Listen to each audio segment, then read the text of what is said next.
At 3 o'clock on a Friday afternoon, I watched Victoria Pembroke fire Calvin Brooks outside the executive conference room, telling the black single father calmly and coldly that he had never belonged on that floor. Calvin did not argue. He set his badge on the table, lifted a cardboard box, and walked out of the building in silence. Victoria believed she had removed the only man willing to stand against the biggest deal of her career. Then, on Monday morning, the conference room door opened. The chairman of the board rose, shook Calvin's hand, and said, "Everyone, meet your new boss. If you enjoy stories where arrogance finally meets its bill, stay with me until the very last line of this story. I know every room in this story, and I know what each person was thinking inside it, which is how I can tell you that Calvin Brooks arrived at the Asteron Mobility headquarters that Friday morning carrying nothing more remarkable than a 5-year-old laptop and a paper cup of coffee from the corner shop across the street. The executive floor smelled like citrus polish and expensive wool. Calvin wore a gray shirt with the sleeves rolled once, a plain watch, and shoes that had been resoled twice, because he saw no reason to replace something that still worked. He was 42 years old, senior director of operations, and he had spent 14 years learning how freight, people, and promises actually move through a company. He nodded at the security guard by name and asked about the man's mother, which told you more than his resume did. Down in the distribution centers, Calvin was the name people said when something broke at 2 in the morning. When the Ridgeway account threatened to walk over 11 straight weeks of late deliveries, Calvin flew out alone, sat with their logistics team for 2 days, and came home with a renewal worth close to $400 million over its life. He never wrote a memo about it. He never mentioned it in a leadership meeting. The people who worked for him knew, and he considered that sufficient, which was precisely the habit that made him invisible to the only person whose opinion decided his standing. Victoria Pembroke, 46, was the chief executive of Asteron Mobility, and she had grown up in a family where the last name opened the door before the person arrived. Her father had run a merchant bank. Her mother sat on museum boards. Victoria had gone to the right schools, learned the right vocabulary, and absorbed early the quiet assumption that the world sorts itself correctly, with people like her near the top, and people like Calvin somewhere useful and lower. She was genuinely intelligent, and that was the trap, because her intelligence had never been contradicted often enough to teach her the difference between being right and being unopposed. In leadership meetings, she had a habit of letting Calvin begin a sentence and then finishing it herself, incorrectly, with a smile that made correction feel rude. That Friday, she was 3 business days away from bringing the largest agreement of her tenure to the board, an outsourcing arrangement with Talbridge Global valued at roughly $280 million. The presentation promised 19% reduction in fulfillment costs, a leaner headcount, and a clean margin story, arriving exactly 1 quarter before Victoria's own performance review by the parent company. She had already chosen the phrase she would use, structural discipline, and she liked the way it sounded in her mouth. What she had not done was read the operational annex closely enough to notice that the savings were fiction. Calvin had read it 4 times. The model excluded transition costs entirely, as though moving 22 facilities to a new vendor would happen on a weekend with no overtime, no duplicate staffing, and no error rate. It ignored the penalty clauses buried in the Ridgeway and Halverson contracts, which allowed those customers to claim damages if delivery reliability dropped below a defined threshold for 2 consecutive months. It assumed 0 downtime during Qtover, an assumption Calvin had never once seen survive contact with reality in 14 years. And it counted severance as a one-time line item, while quietly leaving out the retention bonuses that would be required to keep the people who had to train their own replacements. Signed as written, The deal would look magnificent for 3/4 and then hand the company a bill it could not pay. So Calvin did the thing that any reasonable person would consider correct, and that experience should have warned him was dangerous. He requested 20 minutes with the chief executive, sent his analysis ahead in a document titled plainly, and arrived outside her office at 10 in the morning. Her assistant looked apologetic. Victoria was on a call, then on another call, then reviewing something. Calvin stood in the corridor for nearly 40 minutes with a folder under his arm while people passed him and glanced away, and I want you to understand that Victoria knew he was out there the entire time, and that the waiting was not an accident but a lesson. When the door finally opened, she did not look up from her screen. She said, "Make it quick," and then she asked him to sign a certification stating that the operational plan behind the Talbridge deal was fully achievable. Calvin set the folder on the edge of her desk and did not sit down, because she had not offered him a chair and he had learned long ago not to take one uninvited on that floor. He said he was not opposed to outsourcing as a strategy. He said parts of the Talbridge structure were genuinely sound, particularly the technology layer, and that he would happily certify those. What he could not certify was a savings figure built on 4 assumptions that his own data contradicted, and he offered to walk her through each of them in 8 minutes with the historical numbers open on the screen. He simply declined to put his name under a sentence that was not true. Victoria's reaction was not anger at first.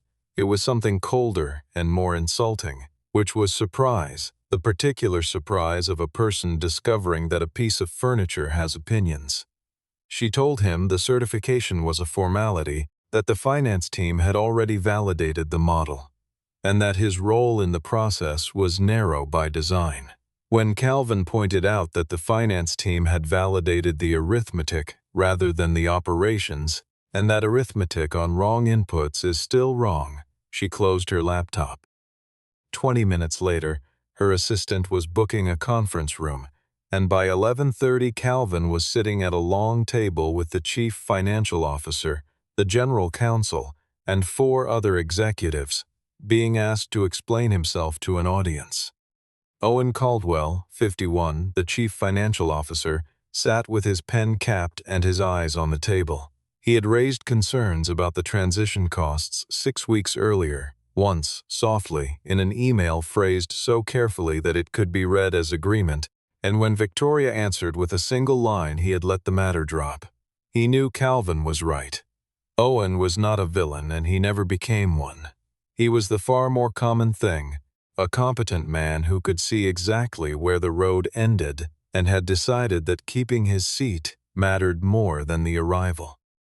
Across the table, Rebecca Sloan, 39, the general counsel, opened a legal pad and began taking notes in the neat, dated shorthand of a person who has learned that memory is a poor witness. Calvin presented for 6 minutes. He put the penalty clauses on the screen with the specific language highlighted, showed the cutover failure rates from 2 previous vendor migrations at other divisions, and laid the actual staffing curve beside the assumed one. The gap between the 2 lines was not subtle. It was 11 months of double payroll that appeared nowhere in the deck the board would see on Tuesday. He finished by saying that he was not asking anyone to kill the deal, only to reprice it honestly, because a number that survives scrutiny is worth more than a number that impresses a room. Victoria did not respond to a single figure. Instead, she reminded the table, pleasantly, that Calvin had been hired to execute rather than to philosophize, and that strategy at this altitude involved considerations that operational leaders were not positioned to weigh. It was a beautiful sentence. It answered nothing, and it moved the argument from the evidence to the man, which is what people do when the evidence is not on their side. Owen studied his cuff. Rebecca wrote one word and underlined it. That was when Victoria smiled and delivered the line that everyone in the room would remember 2 months later during a deposition. She said that a few good years running warehouses did not make a man an authority on executive strategy. Two of the vice presidents looked at their laptops with sudden interest. Rebecca lifted her head because she had just heard a chief executive respond to documented operational risk with a remark about the other person's station, and she understood what that would look like on paper. Calvin's expression did not change at all, though I can tell you his jaw tightened once, briefly, and then released.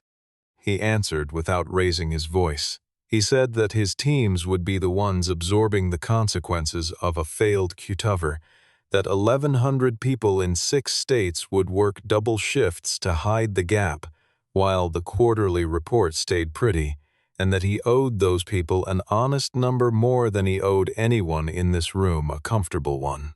It was the single most executive sentence spoken that morning, and Victoria heard it as insubordination. She replied that this was precisely his limitation, that he always thought like an employee rather than an executive, and she said it in the tone people use for kind advice. She did not know what she had just said, and this is the part I most want to be clear about. For 3 months, a selection committee at Crown Ridge Holdings, the parent company that held controlling ownership of Asteron, had been quietly evaluating candidates for a newly created role, President of North American Operations. The person in that seat would supervise the chief executives of 3 subsidiaries. Calvin had been interviewed twice, in a law office downtown, under a confidentiality agreement, and the committee had asked him one question repeatedly in different forms. What do you do when the numbers in the hierarchy disagree? He had given the same answer each time, and he had never told a soul at Asteron, because he had been asked not to, and because he assumed he would not be chosen. Victoria gave him until the end of the day to decide. Sign the certification, she said, or step off the project entirely, and she framed it as generosity, an off-ramp offered to a man who had gotten confused about his lane. Calvin gathered his folder, squared the edges, and said that he would sign anything he could defend with the truth. He said it evenly, without heat, the way you state a measurement. Victoria looked at him for several seconds, recalculating something behind her eyes, and then she said, "Then we have a problem," and turned back to her screen. She had already decided, and by 1 o'clock she had called Human Resources. Here is what Victoria actually wanted, and she would not have admitted it even privately. Removing Calvin from the project would have solved the deal problem. Removing him from the building solved a different problem, the one where a man she considered beneath her had contradicted her in front of the chief financial officer and the general counsel, and had been visibly, embarrassingly correct. She wanted the company to watch, and she scheduled it for 3 o'clock when the floor was full. Calvin was in the middle of a call with a facility manager in Tennessee when the invitation appeared, titled simply Discussion, with the Human Resources Director added. He finished the call first, telling the manager to hold the 3rd dock until Monday and to call him directly if the temperature control alarmed again. He was not surprised. He had been in enough rooms to know the shape of what was coming, and he had already decided that whatever happened, his daughter would not hear him raise his voice about it. Then he stood, put on his jacket, and walked down the corridor. They had staged it carefully. Victoria at the head of the table, the Human Resources Director to her right with a folder, a sealed envelope centered on the glass, and the door left open. Rebecca Sloan had been asked to attend and had come reluctantly, sitting near the far end with her pad closed. Through the glass wall, 30 or 40 people could see everything and hear nothing, which was exactly the ratio Victoria wanted. The termination was immediate, effective at once, with the official reason recorded as insubordination and loss of confidence. It took her 40 seconds to say it, and she said it the way one reads a weather report. Calvin asked one question, and he asked it slowly, so that everyone present would remember the words in the same order. Am I being terminated because I refuse to certify a forecast I believe to be inaccurate? Rebecca's head turned toward Victoria with a speed that told you everything about what a lawyer hears in a question like that. The correct answer was no, and the honest answer was yes, and Victoria, being neither foolish nor honest, chose a third path. She said that the company required alignment at the leadership level, and that alignment had broken down. She did not answer the question, and her failure to answer it became, 3 days later, the most expensive silence of her career. Then she made it personal because she could not resist finishing the lesson she had started that morning. She told him that Asteron had given him access to rooms that most people in his position never enter, and that instead of appreciating the opportunity, he had mistaken access for authority. She did not use a single word that a lawyer could underline in red, and that was the craft of it, an architecture of contempt built out of vocabulary that would look perfectly civil in a transcript. The message was unmistakable to every person watching through that glass. Be grateful we let you sit here. Sitting here does not make you one of us. Calvin did not flinch and he did not argue. He unclipped his badge, set it on the table without a sound, and said, "Put in writing that I refuse to certify the forecast." Victoria said nothing. The Human Resources Director looked at the envelope. Rebecca opened her pad and wrote the sentence down with the time beside it, 3:11 in the afternoon, and drew a small box around it. Calvin nodded once, as though a question had been answered rather than avoided, and walked out to collect his things. They sent 2 security officers to escort him, which was not necessary, and everyone knew it. Nobody touched him. He packed a cardboard box himself, in no hurry, and it held very little. A photograph of his daughter at a swim meet, a coffee mug from a distribution center opening in 2019, a framed safety award signed by 91 hourly employees, and a small ceramic elephant Claire had made in the 7th grade. Along the corridor, people stood up at their desks. A woman from planning began to clap, and then stopped, uncertain, and the sound died into the carpet. The doors closed. In the descending quiet, his phone buzzed against his hip, and the screen read Grant Hollister, Chairman, Crown Ridge Holdings. Calvin looked at it for a long moment. He had spoken with Grant exactly 4 times in his life. He let it ring through to voicemail, because he had just been fired, because he did not yet trust his own voice to sound the way he wanted it to sound, and because he had somewhere to be. Then he carried the box across the parking garage, set it on the passenger seat, and drove home in traffic like everyone else. The house was a modest 2-story in a neighborhood of maples, and Calvin had paid it down aggressively for 11 years for exactly this kind of afternoon. He sat in the driveway for 4 minutes before going in. Inside, his 15-year-old daughter Claire was at the kitchen table with a chemistry worksheet. She looked at the clock, then at her father, and did the arithmetic instantly, because children of single parents are excellent statisticians of routine. He set his keys down and said that Dad had a rough day. She asked whether they were okay. She did not ask what happened, which was its own kind of mercy, and Calvin understood that she was asking about the mortgage, the college fund, and the shape of the next 12 months, all packed into 3 words. He told her the truth in the only form he had available, which was that they were going to be. Then he made dinner, badly, the way he always did on Fridays, and they watched 40 minutes of a nature program about deep ocean vents. And he did not say the name Pembroke once in his own house. He never performed his dignity. He simply had it, in an empty kitchen, with nobody keeping score. At 8:40 that evening, the phone rang again. Crown Ridge received automatic notification of executive-level terminations at all controlled subsidiaries, and the report had crossed Grant Hollister's desk at 4 o'clock with a code that made him stop what he was doing. Grant was 67, quiet, a man who had spent 40 years learning that the most useful information in any company is what happens to the people who say inconvenient things. He had been watching Calvin from a distance, for 8 months. He did not begin the call with sympathy, which Calvin appreciated more than he expected. He asked one question. "Did you refuse to sign the Talbridge forecast?" Calvin said yes. Grant asked why, and Calvin told him, in the plain sequence he had used that morning, the transition costs, the penalty clauses, the Q-cover assumption, the retention math, and the 11-month double payroll gap that appeared in no version of the board deck. He spoke for 9 minutes without once mentioning how he had been treated, without the phrase she said, without a single adjective aimed at another human being.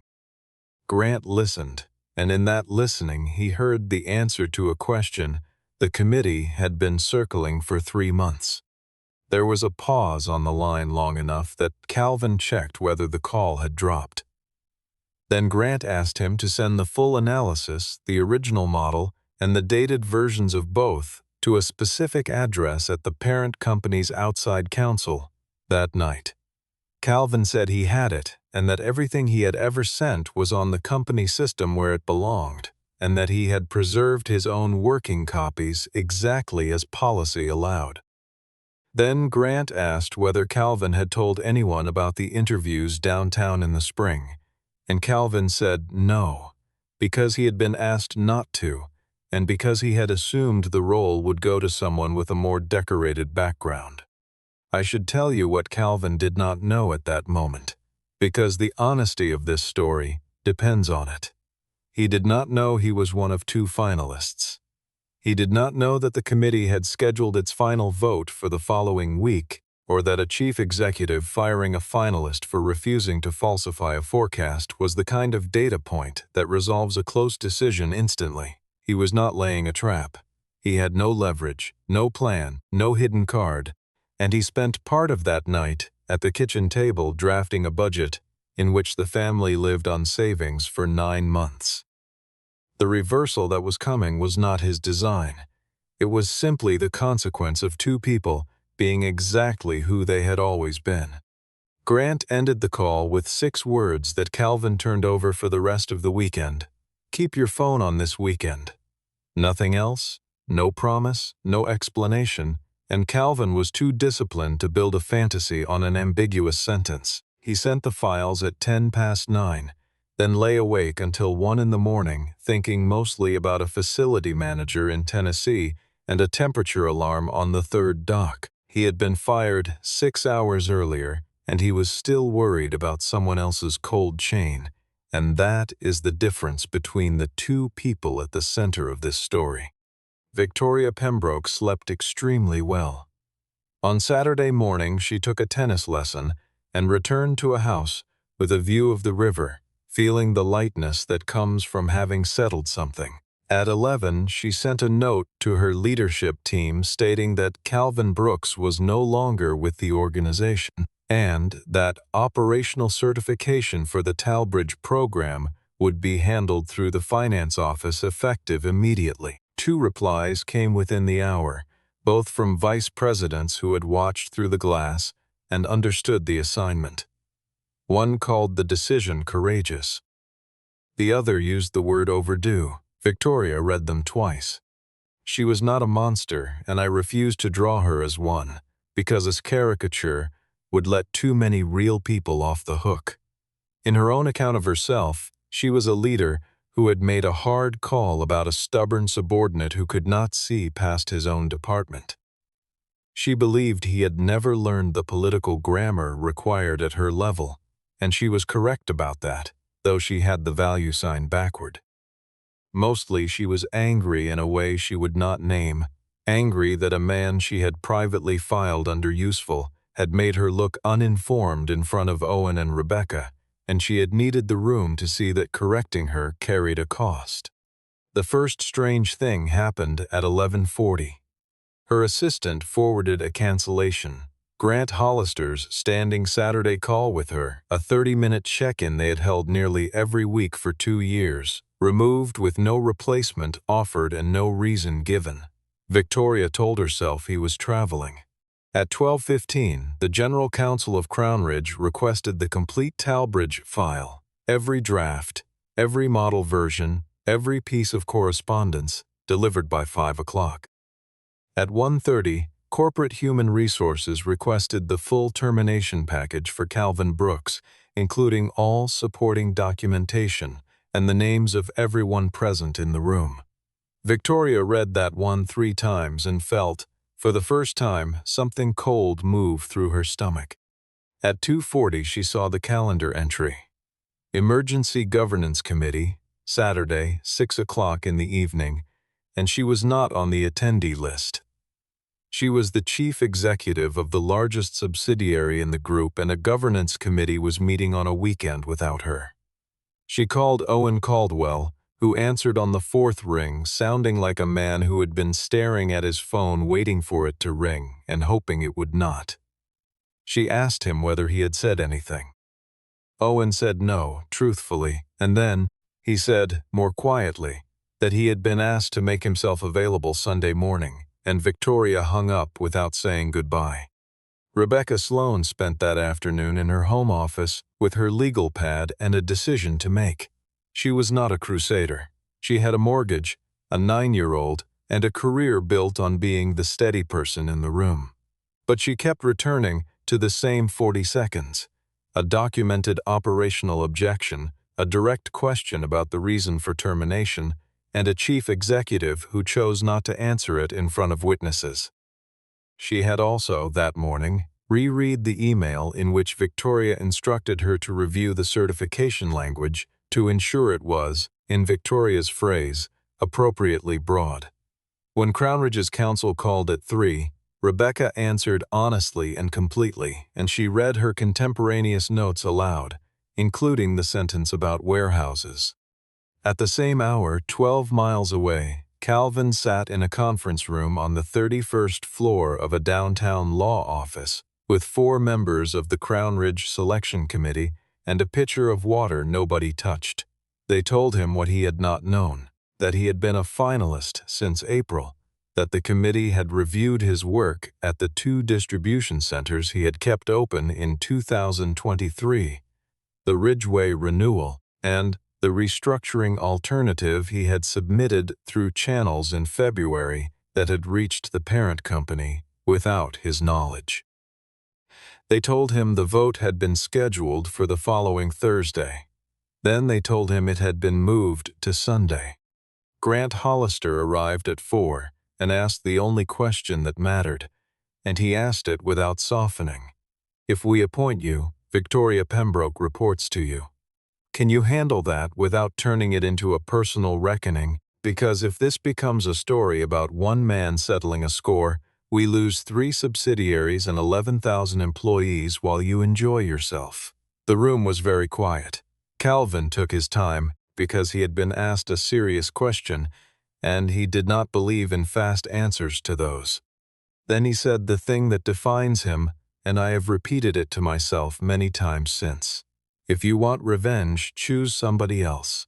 If you want the company fixed, I will do it. He added that he had no interest in walking into that building to make anyone small, because he had spent Friday afternoon learning exactly what that feels like, and had found nothing in it worth passing along. Grant looked at the woman beside him for a moment, and then wrote something on the pad in front of him, one word, which I can tell you was simply yes. On Sunday, the committee did not spend its time on Calvin's dismissal, because a single firing, however ugly, is not sufficient grounds to restructure a company. What they examined was a pattern, assembled from 8 months of files, exit interviews, and the documents Rebecca had preserved. Over 19 months, Victoria had received 4 formal operational risk memoranda and had responded substantively to none. 2 of them concerned the same fulfillment corridor that had later failed for 6 weeks. In one instance, a slide showing a 22% variance had been removed from a board deck between the Thursday review and the Friday presentation, and the version history recorded who had removed it. There was more, and none of it was criminal, which is what made it so damaging. 7 senior operations leaders had left in 2 years, and 5 of their exit interviews contained the same sentence about not being permitted to disagree. 3 managers had been asked to sign certifications with language they had questioned in writing. Victoria had not stolen anything. She had done something more ordinary and, at scale, more expensive. She had built an organization in which accurate information could not travel upward because the people who carried it were punished. And then she had made decisions using the only information that survived the trip. The last piece arrived Sunday at noon, and it was, in its way, the most satisfying document of the entire weekend, though nobody in the room celebrated. Talbridge Global had sent a revised contract draft on Friday evening, routed to the deal inbox where it sat unopened over the weekend. Outside counsel opened it Sunday. The revised terms shifted transition liability almost entirely to Asteron, capped Talbridge's service credits at a figure roughly 1/12 of the exposure, and included a cutover schedule that assumed facility readiness dates Asteron could not possibly meet. Every risk Calvin had listed on Friday morning was in that draft in black and white. Had Victoria signed on Tuesday as planned, the committee's own estimate put the first-year damage between $31 and $48 million. The vote took 11 minutes. Calvin Brooks was appointed president, North American Operations, Crown Ridge Holdings, with the chief executives of Asteron Mobility, Meridian Freight, and Northline Systems reporting directly to him. The committee also made a second decision that was more interesting than the first. They did not remove Victoria. She would remain chief executive of Asteron on an interim basis, while an independent governance review ran its course, which meant she kept the title, the office, and the parking space, and lost the only thing that had ever mattered to her, which was the authority to decide without being questioned. Several members considered this merciful. It was not. Calvin signed his agreement at 4 o'clock on Sunday afternoon. He read every page, asked for 2 changes to the indemnification language, and got them. When it was done, Grant said the announcement would go out at 9 the next morning. Calvin asked whether Victoria knew. Grant said, "Not yet," and then watched Calvin's face carefully to see what would move there, and what moved there was not pleasure but something closer to fatigue. That night, Calvin told Claire he had a new job. She asked whether it was a good one, and he said it was a large one, which is not the same thing, and she accepted this with the shrug of someone who had homework. He ironed a Navy suit, the only good one he owned, purchased 4 years earlier for a funeral. He went to bed at 10:30 and slept, and I want to note the contrast, because 12 miles away, Victoria Pembroke sat up until 2 in the morning refreshing an inbox that told her nothing, aware that something enormous was moving beneath her and unable to determine its shape. Monday morning, Victoria arrived at 7:40 in a cream-colored suit, having decided over the weekend that the correct posture was serene competence. The 9 o'clock meeting had appeared on her calendar Sunday evening under the title Leadership Structure Announcement, sent by the office of the chairman, and she had convinced herself of a comfortable interpretation. Crown Ridge was adding a layer above the subsidiaries. They would bring in someone impressive from outside, likely from one of the large logistics groups, and she would manage that relationship the way she had always managed relationships, by being the most polished person in the room. She had even prepared a warm remark about welcoming fresh perspective. By 8:50, the executive conference room was full, 22 people around a table built for 18. Owen Caldwell sat with a legal pad he did not open. Grant Hollister was already there when Victoria walked in, which was unusual, and he greeted her with a courtesy so precise that it communicated distance better than coldness would have. There was one empty chair to Grant's left, at the head of the table. Victoria looked at it and felt the first genuine tremor of the day, because in 22 years of these rooms, she had never once been unable to name the person who would sit down. At 9:02, the door opened. Calvin Brooks walked in wearing the Navy suit, alone, no assistant, no entourage, no leather portfolio. He looked exactly like the man who had left that building 66 hours earlier, because he was, and the only difference was the badge clipped to his jacket, which was white where the old one had been gray. Under his left arm he carried the cardboard box, the same box, the photograph, the mug, the safety award signed by 91 hourly employees, the small ceramic elephant. He had carried it out on Friday in front of them, and on Monday he carried it back in. That box did more work than any speech could have.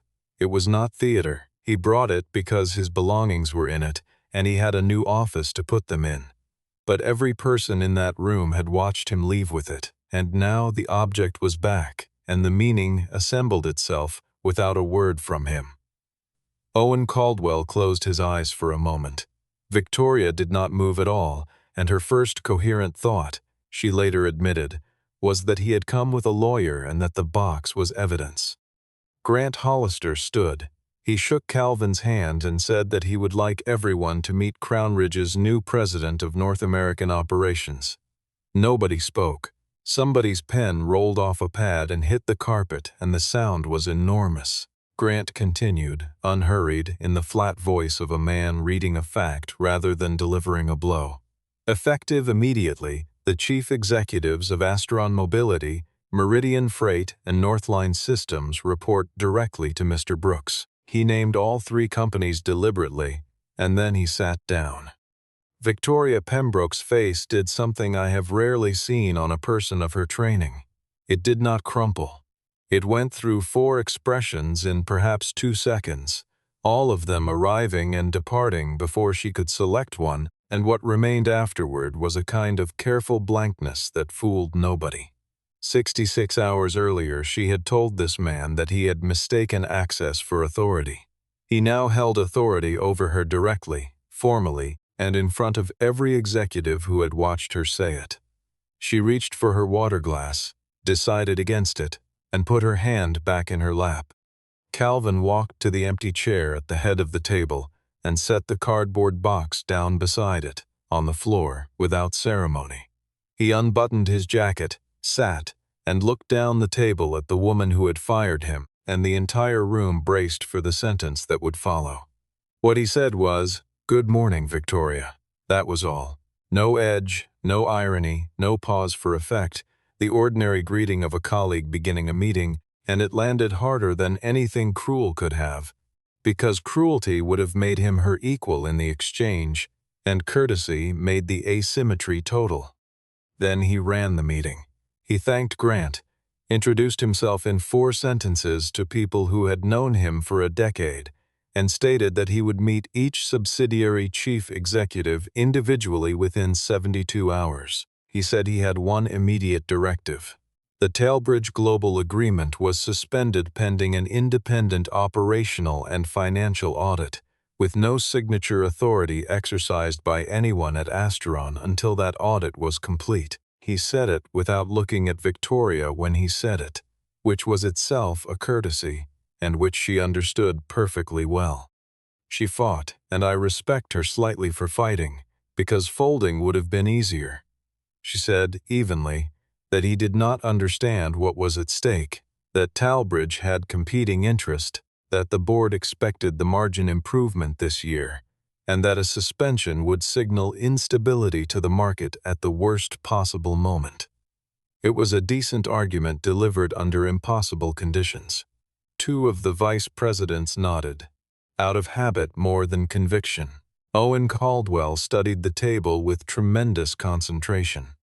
Calvin reached into the box beside his chair and took out a single folder, the same folder he had carried into her office on Friday morning and had been permitted 8 minutes to open. He set it on the glass and slid it 4 inches toward the center. "Actually," he said, "I do." He then read 3 items aloud: the penalty threshold language from the Halverson contract, the transition staffing curve, and the Qtover readiness dates from the revised Talbridge draft that had arrived Friday evening. He asked Rebecca whether outside counsel had confirmed the revised terms. She said yes. Victoria tried the last card available to a person losing a room, which is procedure. She observed that Mr. Brooks had held his position for approximately 40 minutes, and that decisions of this magnitude ordinarily involved consultation. Calvin agreed with her completely. "That is correct," he said, "which is why I will not be making decisions based on how this weekend felt." He said that an independent auditor would review the deal, that the auditor would report to the governance committee rather than to him, and that if the audit vindicated the original model, he would say so in this room, on the record. To these same people, nobody had offered him that courtesy on Friday. And then he did the thing that nobody had prepared for. He said, "Victoria, I am not firing you." The silence changed temperature. For roughly 1.5 seconds, she believed she had survived, and something almost like gratitude crossed her face before she could stop it. And I want you to hold on to that moment because it is the last time she felt safe. Two of the vice presidents exhaled. Grant Hollister did not move, because Grant knew what was coming and had approved it. "You will continue as chief executive," Calvin said, "while the governance review is completed. And from today, every decision made in this company will have to stand up to the data behind it." He then set out what that meant in practice, plainly, item by item. All operational certifications would be signed by the leader accountable for delivery, rather than routed to finance. All board materials would include the variance slides in full with version history preserved. And the weekly operations review, which Victoria had attended twice in 3 years, would now be mandatory for the chief executive and chaired by the distribution leads. "I have watched a great many people be punished, and I can tell you that this was worse than dismissal, and Victoria understood it before the sentence finished. Firing her would have made her a casualty, and casualties get sympathy, severance, and a graceful narrative about strategic differences. Keeping her meant she would sit in her office with her title on the door while authority drained out of the room in real time, and she would have to demonstrate, in front of everyone who had watched Friday, that her judgment could survive being checked. She would report weekly to the man she had told did not belong on this floor. He had not humiliated her. He had simply removed the conditions that had allowed her to avoid being measured. The door opened at 9:51. Rebecca Sloan had stepped out 8 minutes earlier and returned holding a printed summary, and she did not sit down. She looked at Calvin and said, in the flat tone lawyers use when the news is bad enough that decoration would be offensive, "Calvin, you were right." The preliminary review of the revised Talbridge terms was on 2 pages. She set it in front of him, and then, deliberately, she set a copy in front of Victoria, and the meeting effectively ended there. The full audit took 19 days and confirmed nearly everything. The projected savings of 19% were, adjusted for transition costs, retention, and realistic error rates, closer to 2.5% in year 1 and negative in year 2. Most seriously, the modeled reliability dip crossed the contractual threshold in both the Ridgway and Halverson agreements, meaning 2 customers, representing 11% of annual revenue, could have activated termination rights in the first quarter after implementation. The auditors used the phrase materially misstated operational assumptions, and they used it 4 times. The Halverson chief operating officer, when contacted, added something the audit could not have produced on its own. She said her company had continued negotiating with Asteron for 2 years, primarily because of one man, and she named Calvin, and she described a weekend when he had personally rebuilt their regional distribution flow after a system failure, and had called her at home every 4 hours until it was stable. She said she had never met the chief executive of Asteron.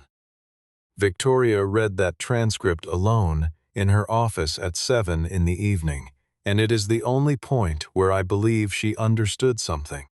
Owen Caldwell finally spoke on day 11. He told the governance committee that the transition numbers had alarmed him in the spring, that he had raised the issue once in an email phrased to be deniable, and that when it was dismissed he had let it go because he did not want a fight he expected to lose. He said he had watched Calvin make the same argument aloud and be destroyed for it. He was not removed. He was required to co-own the new certification protocol, which meant living inside the process he had failed to defend. Victoria's realization when it arrived was not dramatic, and it did not make her a better person overnight. She had spent the first week hunting for the conspiracy, because a conspiracy would have been comforting. She examined the timing, the interviews, the leaked file, and found nothing, because there was nothing. Calvin had not campaigned for her job. He had not gone around her to the parent company. His restructuring alternative had traveled upward through ordinary channels months before any of this. Nobody had built a trap. She had walked, at speed, in a straight line, into a wall she had constructed herself out of the habit of punishing people who told her the truth. When the committee asked Calvin for his recommendations, half the room expected him to ask for her head, and one member had already drafted the press language. He recommended 4 things instead. Terminate the Talbridge Agreement and pursue a renegotiated, smaller technology-only arrangement. Replace the certification system so that no forecast could reach a board without the signature of the person accountable for delivering it. Push approval authority for facility-level operational decisions down 2 levels, to the people who actually knew the buildings. And commission an independent assessment of Victoria Pembroke's leadership, conducted by outside evaluators reporting to the committee, not to him. He was asked about that last one, and his reasoning was characteristically unromantic. He said that if he judged her himself, every future decision he made would be measured against Friday, by her, by the organization, and eventually by him. He said the company deserved an answer to the question of whether she could lead, and that he was the one person in the building who could not be trusted to give it cleanly. Grant Hollister later described that recommendation as the moment he stopped worrying about the appointment. It was also, though Calvin never framed it this way, the single decision that made Victoria's removal inevitable, because an honest assessment was the one thing she could not survive. She asked him about it, privately, on a Thursday in the small conference room by the stairwell. "Why didn't you fire me Monday morning?" She asked it without hostility, genuinely wanting to know, having spent 3 weeks unable to construct a motive that fit. Calvin considered it for a moment and gave her the answer that closes the whole matter, because that would have made this about me. It never was. She sat with that for a long time after he left. The independent assessment took 6 weeks. It interviewed 61 people, and its findings were devastating in the specific way that measured things are. Consistent avoidance of contrary information, use of positional authority to close debate, and an 11-point gap between how Victoria rated her own openness to challenge and how her direct reports rated it. The committee concluded she was not the right person to lead Astron Mobility through the next 3 years. There was no scandal, no walk of shame, no security escort. She was asked to resign, and the announcement thanked her for 4 years of service, which was more grace than she had extended in that conference room. On her last day, she cleared her office in the early evening after most of the floor had emptied, and she used a proper crate rather than a cardboard box, and nobody stood at the glass to watch. Calvin was not in the building. I think that matters more than any speech in this story. He was 300 miles away at a fulfillment center in Kentucky, standing on a loading dock in a safety vest at 7 in the evening, asking a shift supervisor named Denise why the third bay had been running 11 minutes behind for 4 months, and writing her answer down in a notebook. No executive had ever asked her. That was the whole revolution, and it was very unglamorous. They did speak once more, in the lobby a week before she left. She said, "I underestimated you." It was as close to an apology as her vocabulary allowed, and I believe she meant it. Calvin shook his head slightly, not unkindly, and said, "No, you decided what I was worth before you ever listened to me."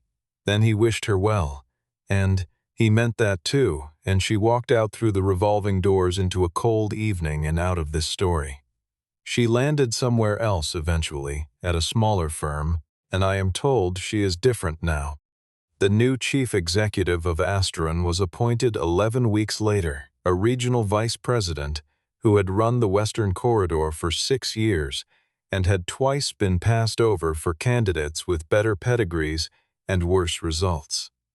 Calvin's only instruction to the search committee had been that the finalists' operating records be reviewed before their biographies. He established one policy under his own signature across all 3 companies, 4 lines long, requiring that no employee at any level be compelled to certify a forecast, projection, or report they could not defend with data, and guaranteeing a documented escalation path to the parent company for anyone asked to. It is posted in every break room. People call it the Brooks Rule, which he dislikes. He got home by 6 most nights that year, which is the actual measure of whether a promotion was worth taking. Claire asked him once, over dinner, how the new job compared to the old one, and he said, "Different office, same job." She asked what the job was. "Fix what needs fixing," he said, and passed her the salt, and neither of them treated it as a lesson. The cardboard box is still in his office. He unpacked it that first Monday, the photograph, the mug, the award with 91 signatures, the ceramic elephant, and then he flattened the box and stood it behind the credenza where the cleaning staff kept trying to throw it away until he asked them not to. He does not keep it as a trophy, and it has nothing to do with Victoria Pembroke, who occupies remarkably little space in his memory. He keeps it because there was an afternoon when a person with power decided, out loud in front of everyone, that he did not belong in that room. He remembers exactly how that felt, and he keeps it where he can see it, because he is the one who decides now who that room opens for, and he intends never to forget what it costs to be told the door is not yours.